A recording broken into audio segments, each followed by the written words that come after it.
Welcome to our channel. In today's tutorial, we're going to look at definite integrals.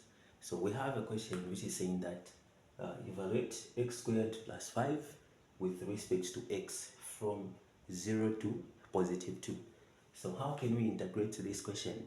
Okay, so to integrate this question, we're going to use the concept which says that if you have the integral of ax to the power n with respect to x. If you are integrating this question, what you're supposed to do is that you're supposed to add 1 to the power, then you divide by the same new power that you have obtained. Okay, meaning that we're going to have ax to the power n plus 1 divided by n plus 1, then plus c. So this is how you integrate this concept. It's the one we're going to use to integrate the given question, but we are not going to add this constant c.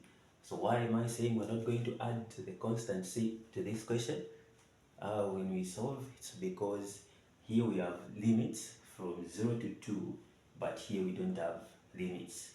So this is under indefinite integrals, but this is under definite integrals. Okay, so with this concept, let's now look at our question.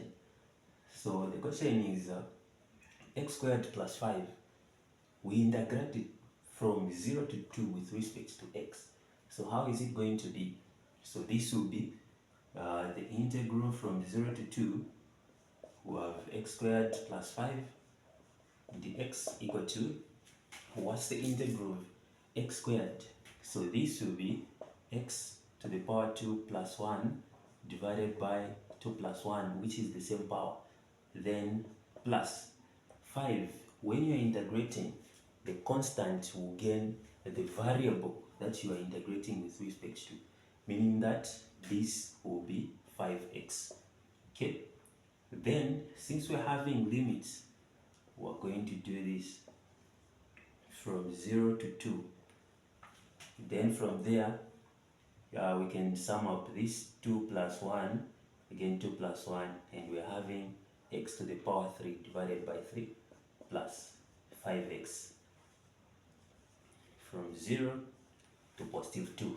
So after you integrate now, we're supposed to substitute the given limits. Okay, so we have the upper limit, which is the positive 2, and we have the lower limit, which is 0. So you first substitute the upper limit.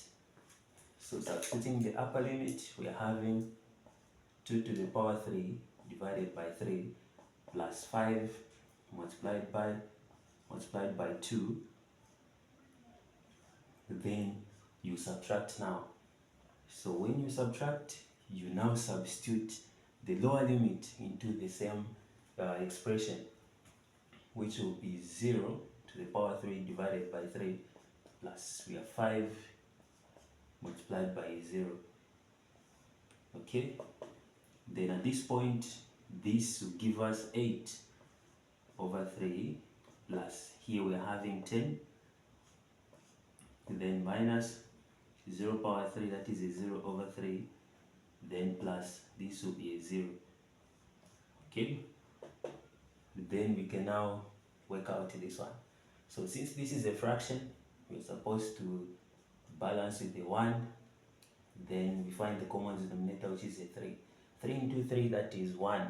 Then 1 multiplied by 8, we're having 8 plus 1 into 3, that is 3 multiplied by 10, we're having 30. Then minus this side, everything here will have a 0. Okay, meaning that we're going to have 8 plus 30, which is 38 divided by 3. Okay, so this is our answer to this question.